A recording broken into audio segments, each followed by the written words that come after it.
back to Climb to Your Prime with Dr. Heim. It's prime time, basically. This is a mental health time. This is the time that you look forward to.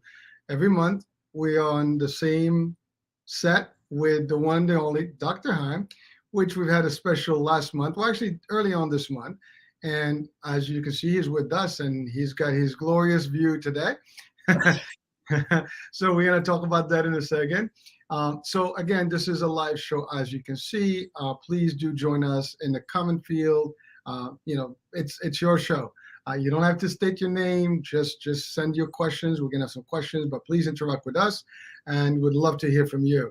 All right. That being said, Doctor, welcome to the show.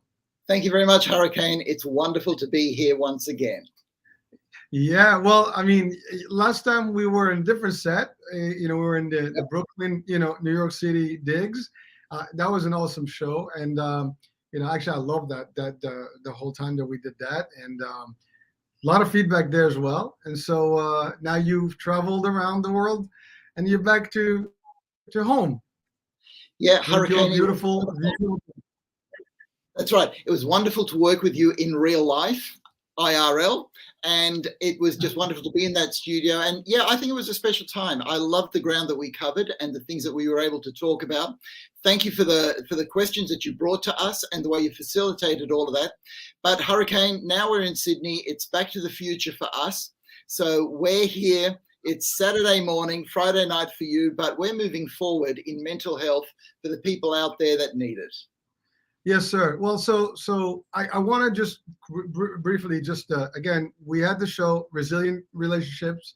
The book is still out there. Please do check it out. Go to my Instagram, go everywhere. You're going to see the link, click on it, and you get to the book. All right. So mental health being the serious issue of today's life. I mean, I think everyone is suffering out there.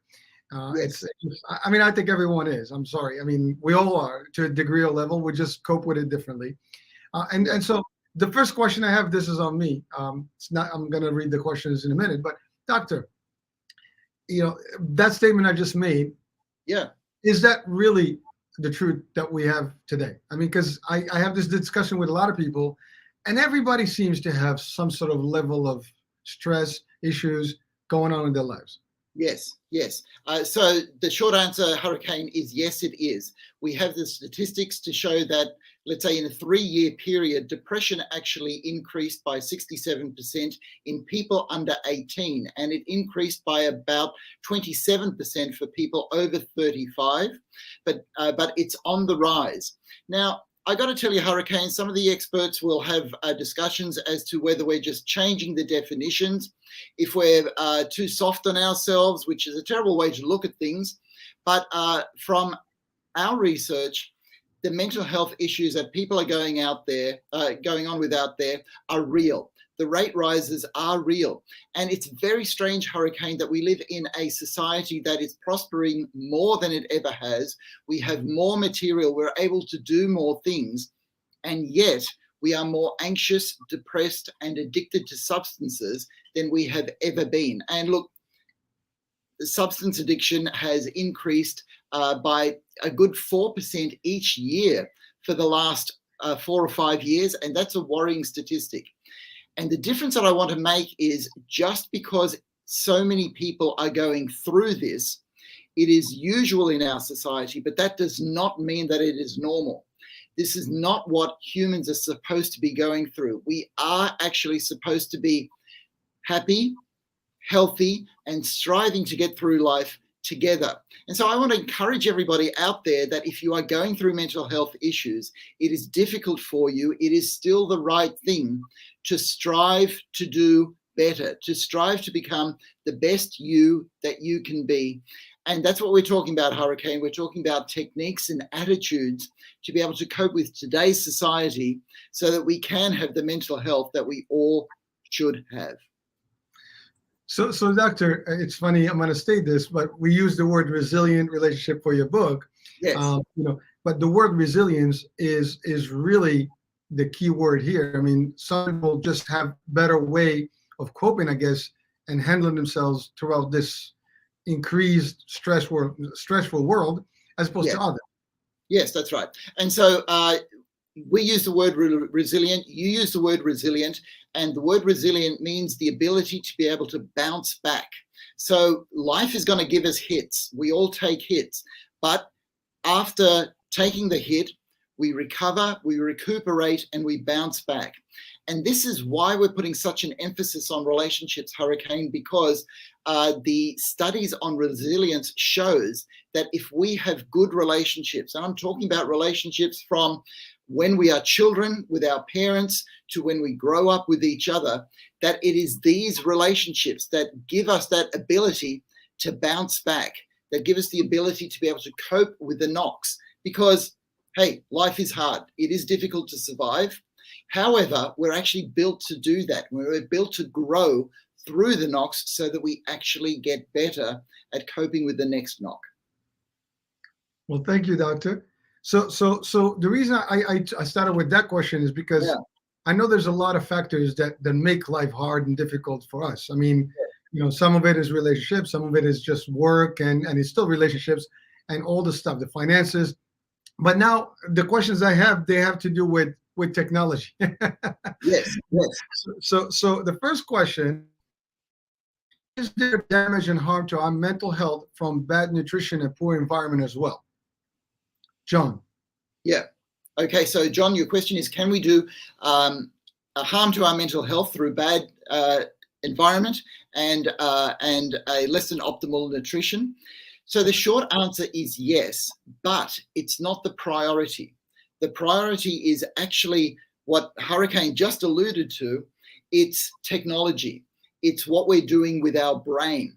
The food that we have actually is good quality food. And even though I know that there are too many preservatives, there are too many artificial colorings, and there's too much artificial stuff there, the nutrition that we actually have is good. So if we look at what actually affects our mental health, I wouldn't be changing my diet. And cleaning up the environment is something that we're all working towards, but don't hold your breath. It's going to take a while.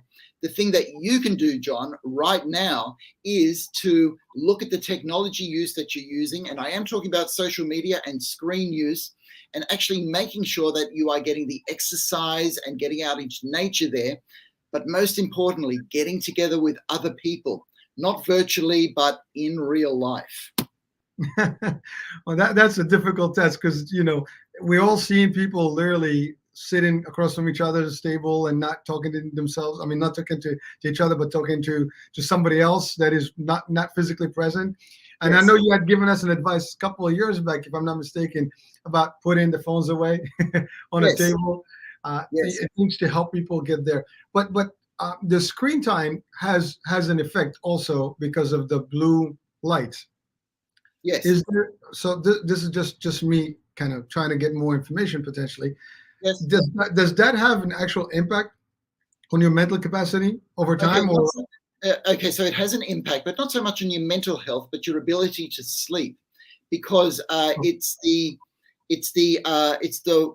cool end of the light spectrum, so the blue light rays that signal to our brain it's time to stay awake. So most computers have a blue light filter so that you switch it on and it just goes a little bit brown or orange. And it's a good idea to use that every night. And again, that's the best way to make sure you get the most sleep. However, I'm going to go one step further, Hurricane, and say the best way to get sleep is to turn the screens off by about 8 o'clock at night and not actually have any of that light. Go for a walk, don't watch television, have a nice dinner, chat with some friends, do a little bit of reading, and fill your mind with uplifting stuff. Now, that's a judgment comment. What everybody thinks is uplifting is not always what's pleasurable. It's whatever you value to make you a better person in the life that you're leading.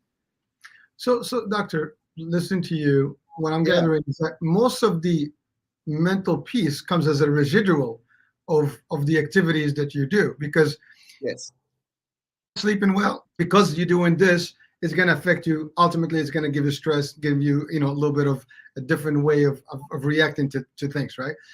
When you're not social with people, you're missing on that action. So you're really, almost eliminating that real connection. And I love what you said, Doc.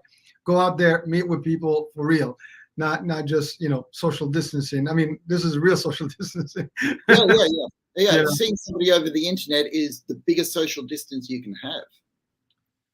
Yeah, well, and I know before we talked, Doctor, about the chemistry of the brain and how the energy, and that's actually, there's a question coming up about energy, so I'm going to leave that to a minute later. Yeah. Next question. Okay. Yes. Before you go on to the next question, I just want to tie in some of the important things that you just said to John's question, because John talked about nutrition and the environment, and then we got on to sleep. And so what I'm able to say is, to get good sleep, we actually need to limit our screen use. And the thing about nutrition is, the science is saying it's not so much what we eat, but how we eat. So 50 years ago, it was normal for people in a household to eat a meal together every night together. And what happens there is, you laugh, you might have an argument or two, but it's that feeling of being together and belonging together that actually makes the food go down really well and gives a positive spin on your nervous system. You actually activate your parasympathetic nervous system to have the good food. So again, the way we eat, John, rather than what we eat, becomes important. And the way that we need to be eating is with other people, so that our digestive juices are working, we are relaxed, and we are enjoying life. So I just want to tie in that good eating and good sleeping are all very important, but the basis of that is actually keeping the screen technology down, particularly just before we go to sleep, and to spend time with people, and to cook with people, and to eat people, and dare I say it, wash up with people. So that it's a full experience, eating with people and enjoying each mouthful while you're watching somebody else enjoy their mouthful. That becomes a peak experience of life, actually. Simple, but important. Well, doctor, some of the new generation may not have experienced that, unfortunately. I mean, it is as sad as it sounds, but a lot of the youth, they don't have that relationship. Maybe some families do, but you'll find more and more of the kids kind of isolated. Fast food, they're in front of the screen, for many hours. Listen, I can speak, even by my kids. I constantly try to get them more out of there and have some, family time. But there are times where they're literally just, in their room, and I call it like the dungeon. And Hurricane, we have the evidence. The studies are very clear. We are eating less meals together. Children are eating meals alone or in front of screens. And the studies link the disintegration of people eating together directly with mental health, particularly in teenagers. Teenage mental health goes down when family meal time goes down. Wow. It's amazing that I hear you say, and I'm sure people watching and listening right now, I mean, that's some scary stuff, because it is literally, coinciding to the same fact, and is a factual thing. And so we know that is a problem. I think what we need to do is maybe encourage people, if you're watching and listening, try to get busier with your friends and family, and get, especially your kids, try to get things done. Again, believe me, and it's difficult, because I have, teenagers, and it is difficult to get them to move, because they're connected with other folks that are in the same position. And so you're taking them away from that time. And for them, that's like, oh my God, it's the end of the world. But in reality, you're trying to help them be better. Yes. And really behave in a natural way. Yes. So let me turn that into a technique, so that people have something practical that they can do about this. And so in my video on YouTube, I talk about turning off the mobile phone for dinner time. But if you are in a household, if you are, let's say, a parent in a household, or you live with other people sharing, somebody has to drive the dinner time experience, to say, hey, we got to get together and have meals together, and we got to enjoy ourselves. And you negotiate a time from 7 to 8 o'clock every night. We're together, we're having dinner. And somebody actually has to drive it, which means it takes the energy. And if you're going to be the person to do that, know that you are doing all that you can for the mental health of not only yourself, but everybody in that household. but it takes somebody to drive it. And I challenge people out there to put your hand up to be the person to drive the evening meals so that people eat together and improve their mental health together. So, Doctor, you mentioned the evening meal specifically Yeah. a couple of times. What does that mean in correlation to the other meals? Is there a need for those as well, or like the behavior should be equal, or at least the net one is the most important one? Okay, so the principle is the more time spent together in mealtime, the better. So studies are showing that where 40 years ago, a child could expect to have 5 or 6 meals together in the evening, it's now down to 1 or 0. So the first thing to do is to get that evening meal together, because you can talk about the day, how the day went, and what you're going to do for the evening. But beyond that, then perhaps it's time to go for a Sunday afternoon or a Sunday morning brunch. And then perhaps you look at the breakfast times and you see, can we have breakfast together? But let's get the evening meal in first, because that's actually the easiest one to work with. Because we live in a society where almost everybody gets up in the morning and goes into their day at their pace. So the evening meal is the easiest one to do, but then we ought to look at a Sunday brunch or breakfast in the morning. The more, the better. If you get to the stage where you're having 3 meals a day together, that'd be absolutely wonderful. All right. So there you have it, folks. I mean, you know what, Doctor, it's amazing, but it's a beautiful thing to be in with people. I mean, you said it, when we got together, it was different. I mean, it was just the energy. It was beautiful getting together with you, Hurricane. Yeah. Yeah, I'm saying, but but that's, I mean, we were looking forward to it, but like, even with maybe are people tired of each other? Is that what it is? They need to be apart for a minute to actually feel better about being together. I don't know. Is that the case? Okay, so I'll explain exactly what it is, because there is something that's happened that has never happened in all of human history before. You see, when you pick up an iPhone, or if you open a screen, you actually get more of a dopamine hit than being with a person. And that is actually dangerous, because it actually means that our brains say, I want to be on the screen rather than with people. And then people actually start saying, we have studies where teenagers have said this, we would rather be on a screen than with people.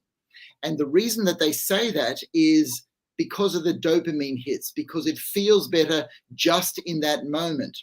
However, the problem is that you're actually starting to ruin your mental health and lose your relationship. So in the long term, you're doing yourself damage, but you don't feel that straight away. So that's why it takes actual effort. And Hurricane, we also have studies to show that humans actually like each other. And if we had more exposure to each other, we would actually like each other more. So there is a way to get over all the conflict in our society through exposure to each other. And one of the reasons that we're not getting that is because we have these screens and these phones that are giving us more dopamine hits than being with each other. But when it comes to a full dose of brain chemicals, and I'm talking about dopamine, oxytocin, serotonin, and beta endorphins, the only thing that gives you that full dose and a full feeling of belonging to the human race is being with other people.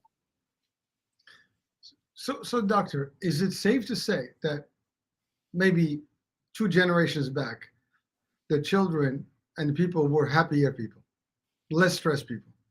Hurricane, we actually have the studies to show that what you just said is right. So I'm going to go to a particular study. We call it a seminal study because it gave us good information. It was done in the 1990s. And what this study showed was that the average child at home in the USA in the 1980s was more anxious than a child in the 1950s that was taken to see a psychiatrist because people were afraid that they were anxious. Now, we haven't done a study like that since 1990, but our society has only gone more in that direction. We know that people are becoming more anxious. In fact, the generation that is coming up and are just starting, let's say, university or college at the moment, are more anxious for a number of reasons. The main reason, they haven't had the people contact. They went through COVID, which meant that they went through months and months of decrease contact with people. A lot have been put in daycare, and that's a controversial area, I've got to say, Hurricane, and there's mixed evidence, but the evidence overall is clear that it means that they haven't had that stability of nurturing from a caregiver one-on-one.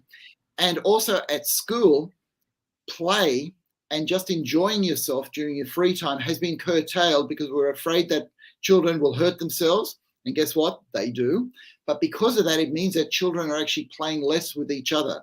So I'm adding up the early life experience together with the schoolyard experience, together with the COVID experience, and all of those experiences are in being away from people in real life that really care for you. And this is heartbreaking, Hurricane, when you think about it, and it makes for a generation that is more anxious. So exactly what you said, we have the studies to show that people are actually much more anxious than they were 2 generations ago. And that's in a society that's more prosperous and better than ever. Wow. I mean, now, is there, I mean, ultimately, the solution is clear. We need to just, maybe stay away from the technology when we don't have to. We need to spend more time together. Yeah. And, and I think that's the clear end. What the problem is that there is no end in sight, I would say, because it looks like we're just getting more into, I mean, we're talking about meta, right? Like the meta, concept, like in Facebook and all this stuff, and the visors and the virtual realities. That might be the next reality. I mean, literally, where you'll be more living in that space than the actual world. Now, it's cool, and I can see some application for it, but I think it will create more of those anxieties and more of these, I guess, psychiatry, concepts, whereby now you might have more crime. And I'm not sure if there is a link, with crime, but that may be something that can pop out of that one. I mean, today we have a lot of people that are doing bad things. So we've talked about shootings and crazy stuff, before. So I mean, the solution is really in the hands, but are we willing to make that change? I think that's the question that people have to ask. Do I need to live a happier life? And here's the other thing that I tell them, you enjoy it now, but in 10, 20 years from now, would you be enjoying it, and how your health will look like? And so I think that's another question that we need to be aware of. Okay, that's actually really good, because that leads to a discussion on what we can do about it. And as a psychiatrist, Hurricane, I encourage individuals to make choices so that their own lives can be better. However, there are still things that we can do as a society that would actually improve everybody's life. And so we've got to work on these 2 levels. So individually, I'm here telling people to spend more time with people close and to spend less time on screens and entertainment technology. But as a society, could you imagine that if we had, let's say, a couple, and if they were working 3 days a week each, they would actually have a higher quality of life? Because let's say in the 50s or the 60s, where we had one person working 40 hours a week and the other person staying home full time, we now have a situation where both of the couple feel that they have to be out full time, which means that the home environment, the place where people meet, is being neglected. Now, in the aims of equality, if we actually had a 2-person household where they were working 3 days a week each, that means that you could still nurture a home environment. And materially, that's where the sacrifice would need to be made. But you would get those meals together every day. You would get even breakfast together every day. You would get shared entertainment and a feeling of belonging that a lot of people are not getting in our society. So the message from that, Hurricane, is there are things that society can do, and there are things that you can do as an individual, and we've got to work on both. We got to do the work, and we need to be aware. And I think that's the key, elements we need to take care of. Now, Doctor, so this question here is a technical question. I am a telecom. First of all, are we good with that question with John? Oh, we're great. We're great. Yeah. Good. Thanks. It's all right. I'm a telecom employee. I work around towers. I'm concerned about the amount of EMFs or electromagnetic, frequencies. Is there a correlation of EMFs or cell phones used to our brain waves? And if yes, can it affect how our brain chemicals work? Samantha. Okay, so Samantha, thank you for your question. Unfortunately, Samantha, I'm not the right person to answer that question, okay, because you're talking specifically about damage to the brain through electromagnetic waves. And I'm really looking for the evidence going back to studies, but from what I believe, it is inconclusive. But what I'm saying may not be the latest findings, and it would actually need to be a neurologist or a neuroscience, or actually a scientist who works in the field of electromagnetism that would be able to give you that answer. So I'm sorry about that, Samantha. For your mental health, I can tell you that it's worth you going after that answer, finding the answer through the right person and the right channels so that you can have that answer laid to rest for you, because it'll give you less anxiety every day to know that the work that you're doing is safe.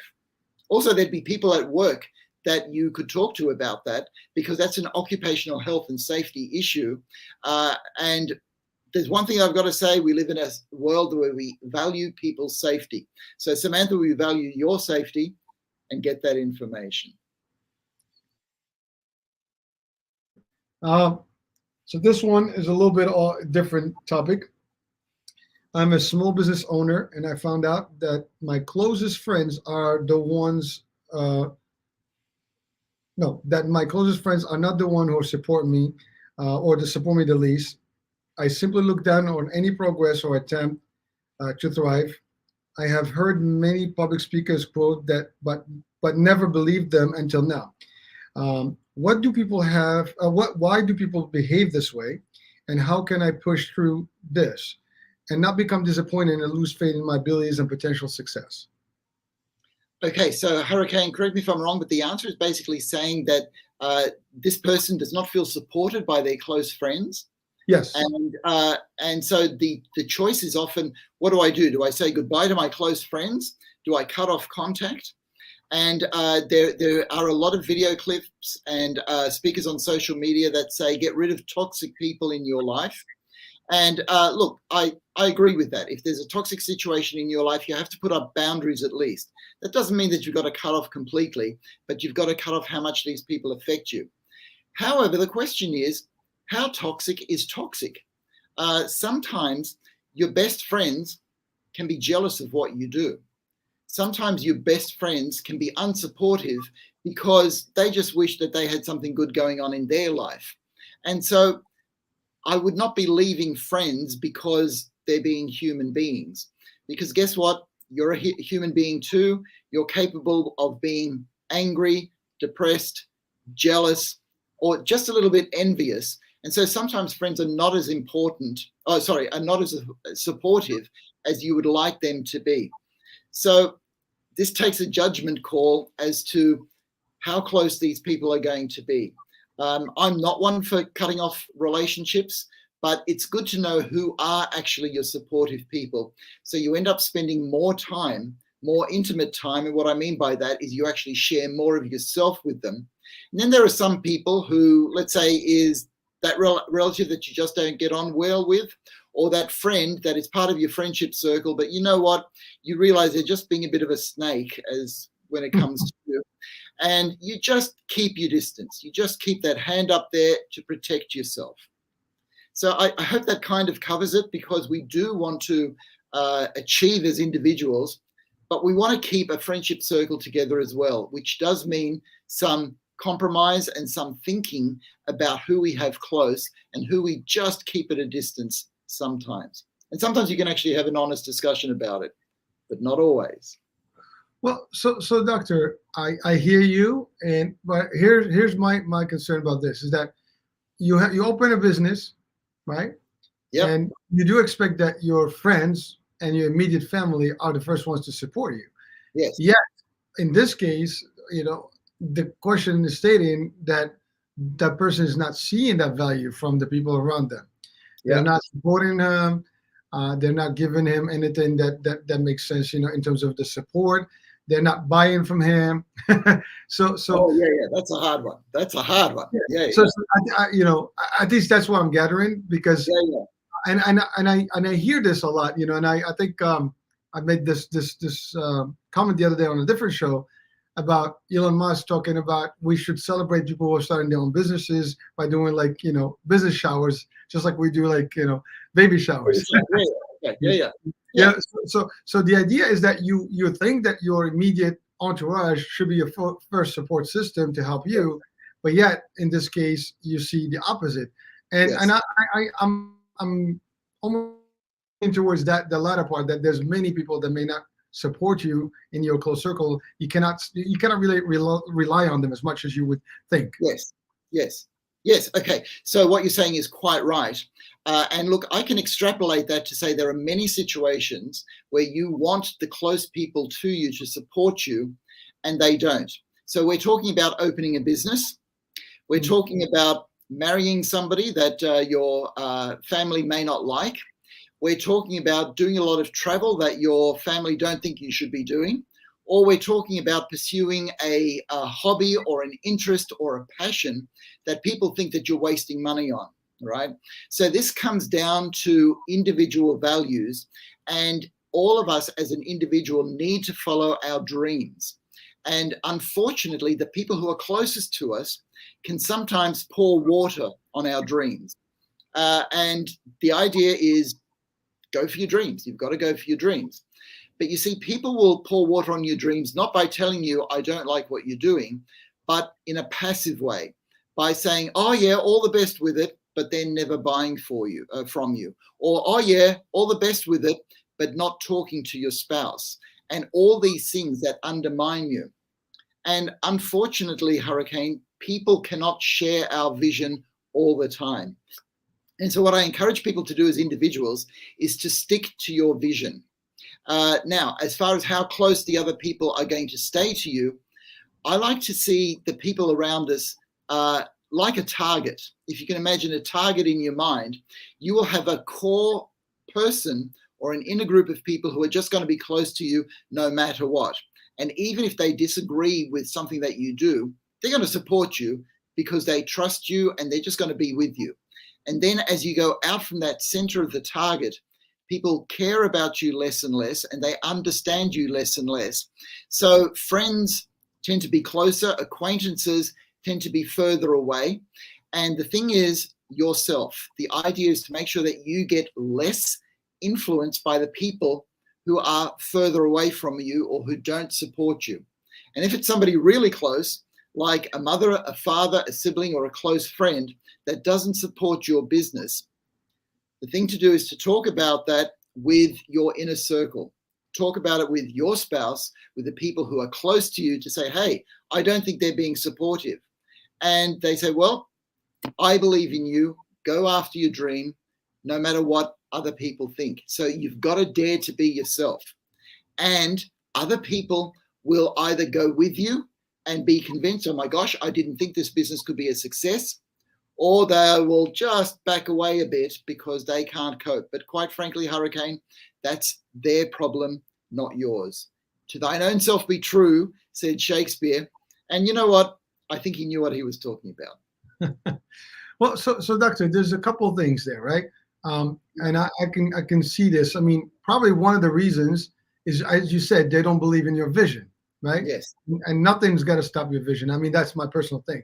Yeah. I see where I'm going. I see where I'm heading. And you're right. People are not going to see what's in your mind and how you see it. They see what they can see from what you tell them. That's one. Right. But I think there's a level. You talked about envy or envious earlier. I think you mentioned the word. There might be a level of that. I missed that. We had a bad connection. I said envy or envious? Yeah, that's right.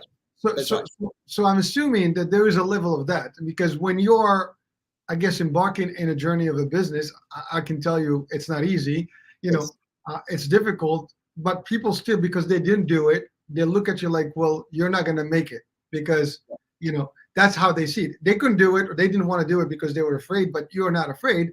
Yet there's that. And sometimes it's just the fact that, well, why are you doing it? And because the jealousy and I think we covered jealousy before. I think that's got to do with that. It has very, very much so. In fact, this is so we have studies that look, let's say, at sibling rivalry, and this is why your siblings often are supportive, but they can often be also a problematic relationship in your life, because if you grow up in the same family, then the people around you become a yardstick, a measurement as to how well you are doing.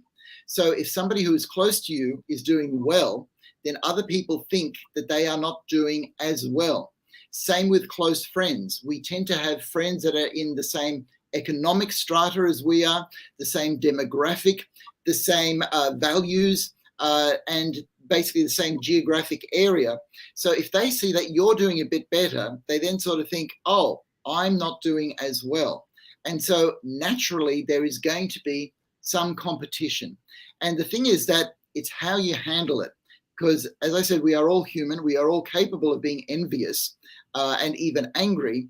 But that's where we need to choose gratitude. And we have to choose humility. Because you know what? People are going to do better than you somewhere in life. And you're going to do better than somebody else somewhere in life.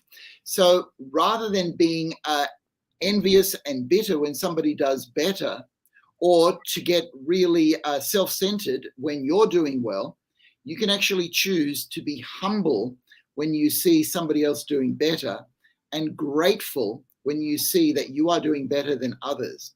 And that's the importance of choice, choosing humility and gratitude over resentment, envy, and self-importance will make for a more rounded, better you. So thank you. Like, well, here's the thing that as you were talking, I'm thinking about. But now, so that's the beginning of things, right? When you start in a business, that may be the case. Now, what happens? And it's just me extending this. What happens when you become successful eventually? Yeah. I see this happen where people tend to become more friendly or closer at that point. I mean, they're not in the initial, stages, but they want to come back in your life when you make it. Why is that? I mean, Okay, so strangely enough, Hurricane, these things are actually culturally informed. So in the United States, there is this pioneering spirit where we want people to make it. I mean, we all want to be the person who makes it, all right? But we are all striving for that. And we tend to want to be close to people who are influential because it kind of lifts us a bit. However, there are a lot of countries in the world, and I'm thinking specifically about Eastern European countries and even Australia, where, you know what, there's what's called a cut down the tall puppy syndrome. Look, for us to get on together, it's actually better if we're all the same. So don't go trying to think that you're better than anybody else, because we're in this together. And so there are advantages and disadvantages to each way of looking at it. But the aim in life is to wish everybody well. So if you see somebody who's doing well, wish them well genuinely, because one of the problems that people have when they become successful is, as you say, they don't know that people want to be close to them because they're successful or because they're genuine friends. And you need to know who your genuine friends are. And they're the ones that'll stick by you if you're doing well or you're not doing well. And sometimes it's more difficult for people to stick with you when you're doing well rather than when you're doing unwell. All right. Hey, Doctor, I mean, you talked about gratitude and being grateful. That's not too difficult, yet it is difficult. It's amazing how that is contradictory. Yeah, that's well expressed. You can be so grateful of everything by just saying thank you and being happy for people. But it's difficult. I mean, I think it's just our personality. Our makeup is different. It's like made where we don't want to tell people like, hey, you're doing great. Hey, I'm grateful for your success.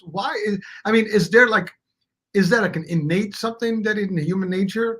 Or is that something required? It points to something about how the brain works, okay? Because the brain is designed to help us survive, but not only survive, but to thrive, to get better all the time, better and better. So the brain actually changes when let's say our economic circumstances change. So if you take somebody who is in a country where they barely have enough to eat, and you sit them down for a macaroni and cheese dinner, they are going to be so grateful because their brain does not expect to have a meal like that. However, if you live in a place like New York City and you're used to going out every night and having a different cuisine and partaking of some of the best meals that there are in the city, and somebody says, look, why don't you come over to our place, and they serve you macaroni and cheese, your brain gets disappointed. And it says, what are these people? Don't they know how to serve us properly? So it has to do with the expectations, and the expectations are built into our brain depending on the environment that we find ourselves around. And so what happens in our brain is we have brain chemicals that will respond to what our expectations are. For example, if you are a great runner and you expect to win the race, but you come second, you don't end up being grateful. You end up being angry. But if you get into a final and you thought, oh my gosh, what am I doing here? I never thought I'd make it this far. And you come second last rather than last, you go, hey, that is fantastic. I didn't expect to be there. So that person who comes second last ends up being happier than the person who comes second. So we need to manage our expectations and, as much as possible, use our orbitofrontal cortex to make the choice for gratitude whenever we can. And as you said, Hurricane, it sounds easy, but it's actually difficult. Yeah, I mean, I'm just saying, it's like it takes a lot of work, I guess. Yes, like everything else. Yeah, it's a lot of work. Yeah. All right. So I think we're good. By the way, that was David. Sorry. Okay. Thank you, David. I need my glasses. This one is so tiny. Okay. So I was having a little struggle there. But all right, next question. Oh, so this goes to the energies. What does psychology think of energy and frequencies? We hear that people share energy, good and bad. Is there a link and an effect? Okay, so Hurricane, who asked that question? Can I have a name? Just Scott. Scott. Okay, thanks, Scott. So Scott's question has to do with energies and frequencies. And so we end up in an area that we call pseudoscience, right? Because there is something called the law of attraction, where people think if they change their energies, then they will attract certain things into their life, right? And what this sort of information makes use of is some fundamental truths of science, some scientific laws. So fundamentally, we do know that the world is made of energy, and that Einstein actually let us know that energy and matter are actually the same thing. So that everything, in a sense, is energy, and that everything revolves around it. Okay, so the electron revolves around a nucleus in a certain frequency. And so we know that matter gets its being through the energy that is happening on a subatomic level. However, that doesn't mean that the law of attraction is a law in science. It's what we call a pseudoscience. So if you make yourself a more grateful person or a more humble person, I would say that that is good for your mental health. Some people would say that you are working at a different frequency. And in a way, the language doesn't matter. What matters is that you actually become more grateful, because if you become more grateful, you know what? People will actually like you more because you're a nicer person to be around. You make them feel better. They will want to come closer to you. And in that sense, people think, well, you're attracting other people. But what's actually happening is you have actually made your brain change so that you become more attractive to other people. So the language doesn't matter, Hurricane or Scott. This idea of frequency or vibration is based on science, but can go into what we call pseudoscientific areas.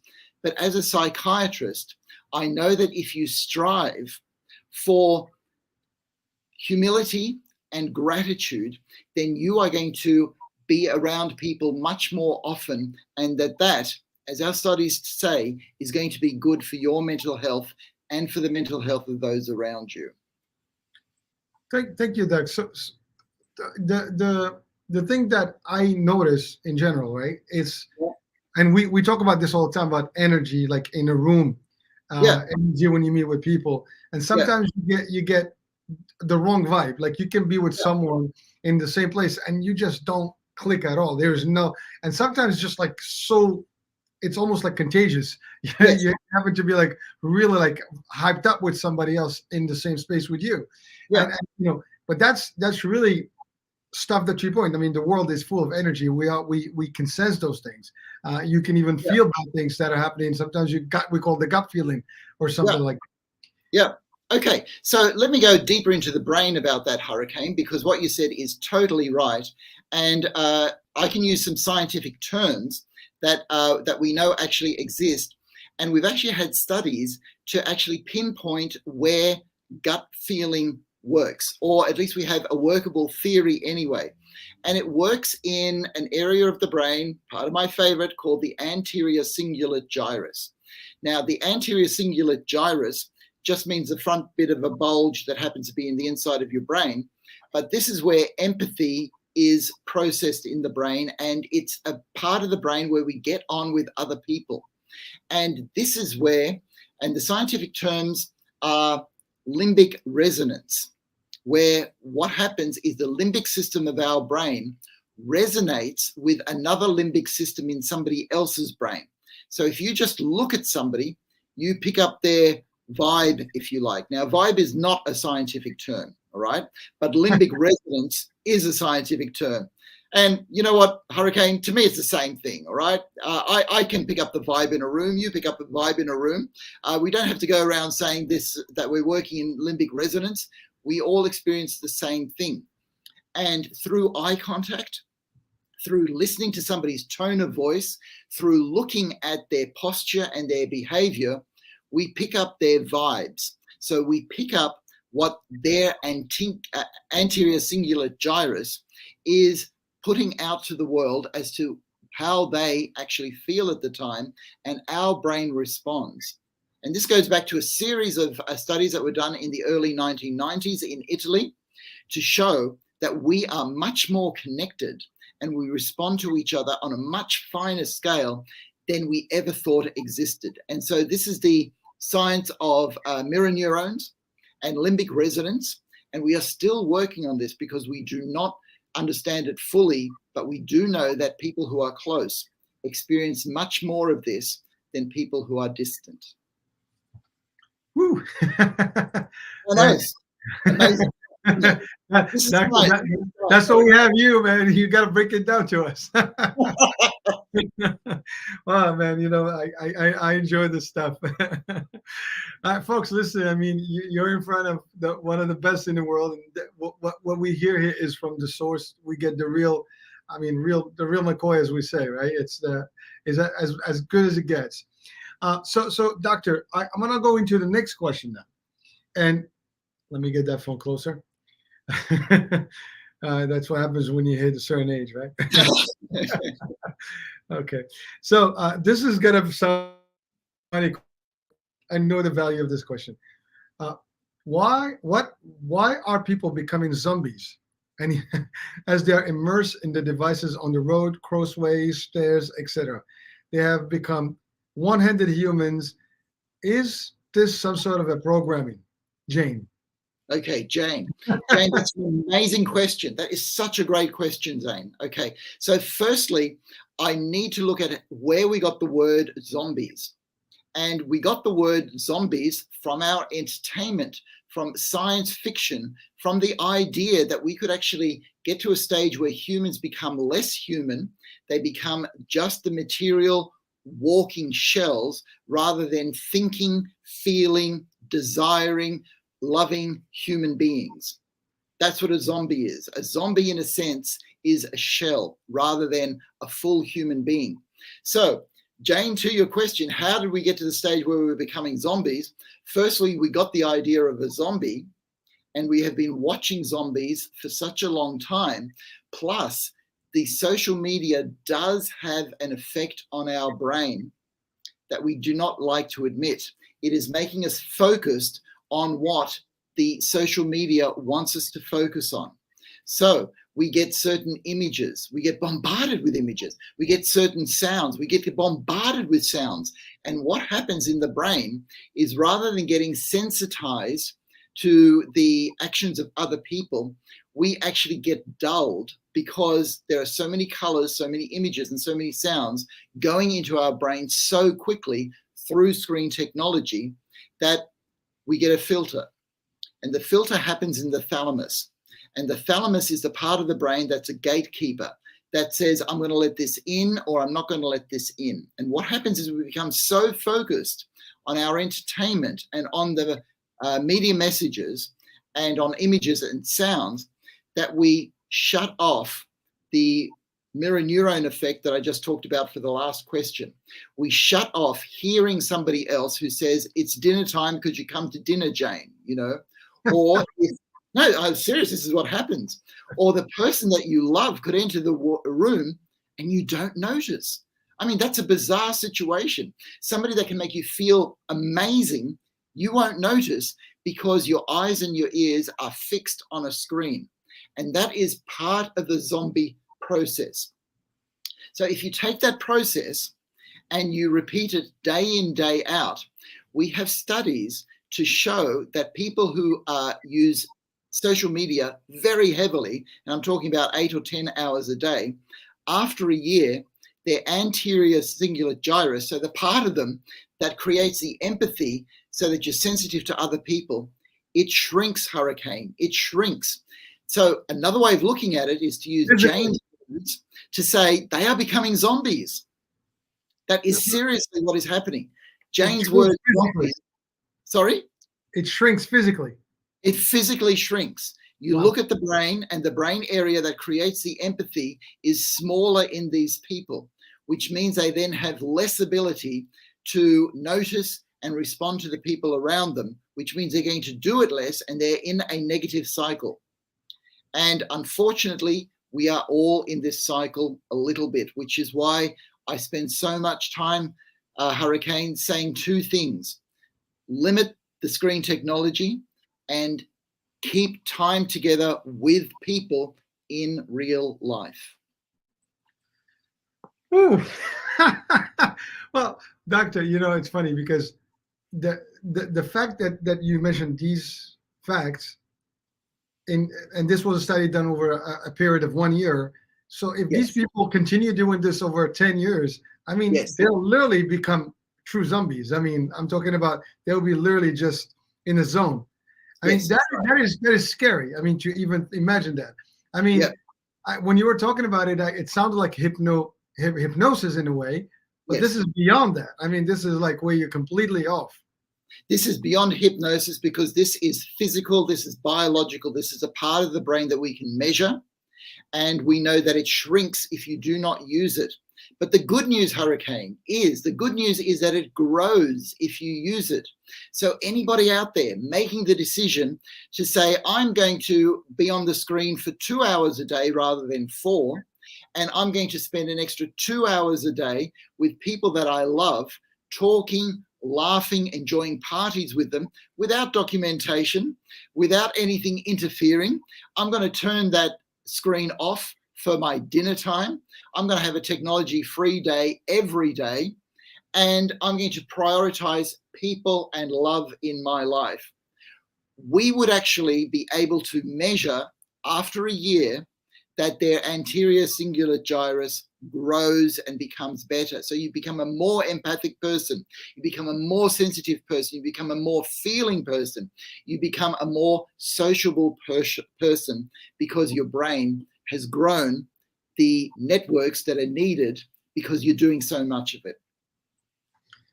Oh boy. Well, doctor, here's the thing. I mean, I literally personally have this practice.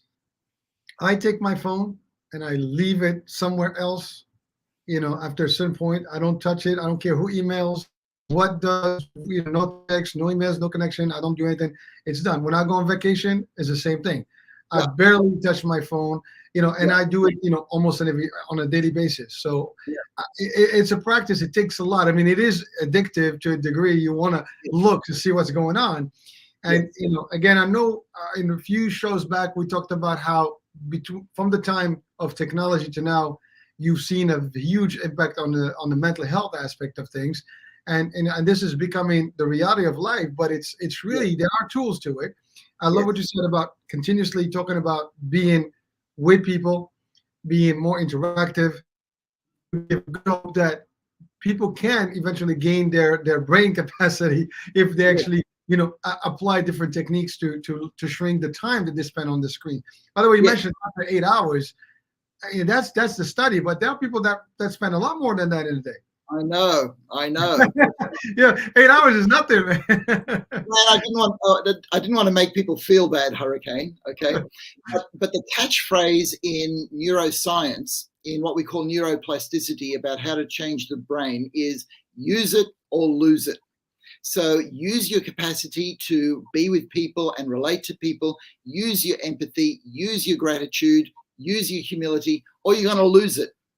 And that is just true of any skill that we have as human beings. Use it or lose it.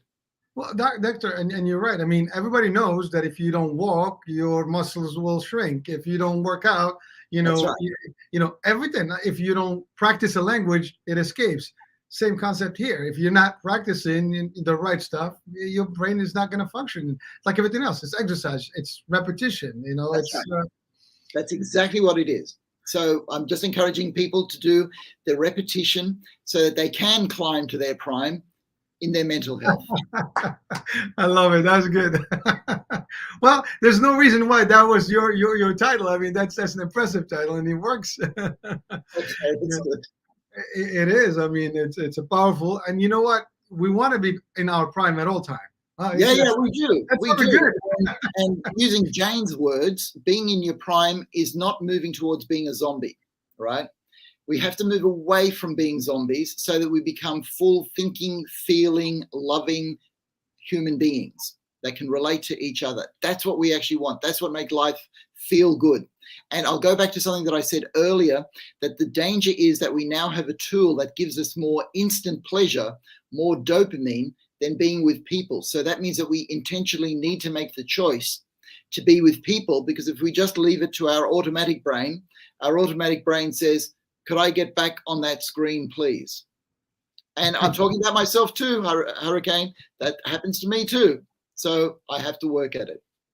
Well, so here's the good news. Just for someone who may criticize, well, you guys are talking about all this, but you actually were seeing you through a screen right now. You do have the option to listen to us. Yes, that's right. That's right. And we don't have any choice, Hurricane, but we're hoping that we're part of the time that somebody consciously chooses to say, this is good for me, right? And that they'll knock out something else, like, let's say, another 3 episodes of their favorite show, okay, just for today, so that they can spend more time with people. It's all got to do with priorities. We're not saying cutting off completely, or else what we're doing is impossible. Well, doctor, again, everything in due measure, right? Everything has to be in the right measurement. Everything in excess is a problem, right? You can't be extreme, and so it's understanding that and being able to detach from things.